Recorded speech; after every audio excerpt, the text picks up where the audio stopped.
Friends, ఈ వీడియోని చూసే ముందు ఈ వీడియో మాత్రం తప్పకుండా లైక్ చేయండి, అలాగే మన ఛానల్ని సబ్స్క్రైబ్ చేసుకోండి. పక్కన ఉన్న బెల్ ఐకాన్ మీద క్లిక్ చేయండి, మీకు ఆల్ నోటిఫికేషన్స్ వస్తాయి. తర్వాత కామెంట్ సెక్షన్లో మాత్రం దిస్ వీడియో ఈజ్ అమేజింగ్ అని టైప్ చేయండి. ఫ్రెండ్స్, నా పేరు శ్రీనివాస్, మీరు చూస్తున్నారు SPN education YouTube channel. So ఇవాల్టి ఈ వీడియోలో తెలంగాణ మహిళా నిరుద్యోగులకు ఒక గుడ్ న్యూస్ అందించింది కేంద్ర సర్కార్. మొత్తానికి 14,000 అంగన్వాడీ ఉద్యోగాలకు సంబంధించి ఏ క్షణమైనా ఏ పక్షమైనా మనకు నోటిఫికేషన్ రిలీజ్ కావచ్చు. సో ఈ 14,000 ఉద్యోగాల్లో 14,000 రిలీజ్ అవుతాయా సార్? కొన్ని రిలీజ్ కావండి. డీటెయిల్స్ మనం తెలుసుకుందాం. నోటిఫికేషన్ ఎప్పట్లో రావాల్సి ఉంది అండ్ తెలంగాణ రాష్ట్ర వ్యాప్తంగా ఉన్నటువంటి 33 జిల్లాలో అసలు ఎక్కడెక్కడ ఎన్ని వేకెన్సీ ఉన్నాయి, ఎన్ని ఉద్యోగాలతో ఈ నోటిఫికేషన్ రిలీజ్ కాబోతుంది, ఆ పర్టికులర్ డీటెయిల్స్ మనం షార్ట్ అండ్ క్లియర్ కట్గా తెలుసుకుందాం. ఓకేనా? So let's start our topic.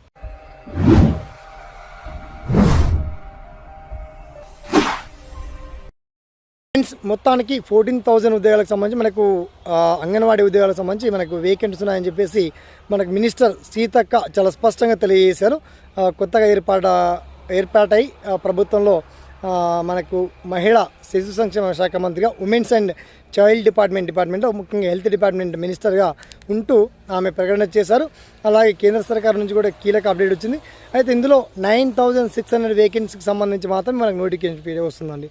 మిగతా పోస్టులు ఏమైతే వస్తాయంటే ప్రమోషన్లో, ఫర్ ఎగ్జాంపుల్ ఇప్పుడు ప్రైమరీ అంగన్వాడీ ఉంటారనుకోండి, వాళ్ళకు అంగన్వాడీ టీచర్గా ప్రమోట్ చేస్తున్నారు. నెక్స్ట్ అంగన్వాడీ టీచర్లకు వచ్చి అంగన్వాడీ సూపర్వైజర్లుగా ఇక్కడ విద్యా అర్హతలు కూడా మారబోతున్నాయి. ఎందుకంటే ఇక్కడ మెయిన్గా అంగన్వాడీ సూపర్వైజర్ల విషయంలో డిగ్రీ అడిగారు విద్యా అర్హత అండ్ కాస్త ఎగ్జామ్ అడుగుతున్నారు. మిగతా ఉద్యోగాలు అయితే 10th ఇంటర్మీడియట్ ఉంటే సరిపోతుంది. అందులో ఎటువంటి టెన్షన్ లేకుండా ఒక్క రూపాయి కూడా అప్లికేషన్ ఫీ లేదు, అటువంటి ఎగ్జామ్ లేదు. మీ సొంత గ్రామంలో సొంత విలేజ్లో బ్రహ్మాండంగా మీరు ఎగ్జామ్ రాసుకునే విధంగా ప్రభుత్వం చాలా అద్భుతంగా నోటిఫికేషన్ రిలీజ్ చేయబోతుంది. అప్కమింగ్ సూన్లో ఉంది. నోటిఫికేషన్ మాత్రం రిలీజ్ కాలే, ఇది వాస్తవం చెప్పాలి. సో నోటిఫికేషన్ అప్కమింగ్ సూన్లో ఉంది. రిలీజ్ ఏ క్షణమైనా రిలీజ్ అవ్వచ్చు. సో రిలీజ్ అయ్యాక మీరు టెన్షన్ పడడం కన్నా ముందే డీటెయిల్స్ అన్ని తెలుసుకోండి. జిల్లాల వారీగా ఎక్కడెక్కడ ఎన్ని వేకెన్సీ ఉన్నాయి, వేకెన్సీని ఎలా చూసుకోవాలి, పీడిఎఫ్ మొత్తం మీకు ఇచ్చాము. అండ్ అప్లికేషన్ పెట్టేటప్పుడు ఎటువంటి జాగ్రత్తలు తీసుకోవాలి, మీ రిజర్వేషన్ ఉన్న వాళ్ళైతే మనకు కనీసం క్యాస్ట్ ఇన్కమ్ సర్టిఫికేట్ తీసుకోవాలి, ఎస్ఎస్ మెమో తీసుకోవాలి. మిగతా కావాల్సినటువంటి పేపర్ అంటే మనకు కావాల్సినటువంటి పత్రాలు ఏంటి, పర్టికులర్ డీటెయిల్స్ అన్నీ కూడా చాలా క్లియర్ అండ్ వెల్కట్గా మీకు వీడియో కింద లింక్ ఇచ్చాము. తెలంగాణలో ఈ 9,600 అంగన్వాడీ ఉద్యోగాలతో భారీ బ్రహ్మాండమైనటువంటి జాతర కొనసాగుతుంది. ఇది మాత్రం వాస్తవం.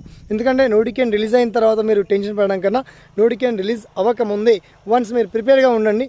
మీ దగ్గర కావాల్సినటువంటి సర్టిఫికేట్స్ మాత్రం దయచేసి ఉంచుకోండి. ఈ నోటిఫికేషన్ వచ్చాక ఫస్ట్ వీడియో మీకే అందిస్తాను. ఇక నోటిఫికేషన్ రిలీజ్ అయిన తర్వాత మాత్రం టైం ఉండదండి, 1 వీక్ మాత్రమే టైం ఇస్తారు. ఆ 1 వీక్లో సెలక్షన్ ప్రాసెస్ కూడా కంప్లీట్ కాబోతుంది. దీనికి సంబంధించి మీకు ఏదైనా సలహాలున్నా సందేహాలున్నా వన్స్ మీ ఒపీనియన్ని కామెంట్ సెక్షన్ దగ్గర గుర్తు చేయండి. ఇలా గుర్తు చేయగానే అలా మీకు రిప్లై మాత్రం వస్తుంది. ఓకేనా? Thanks for watching. జై హింద్.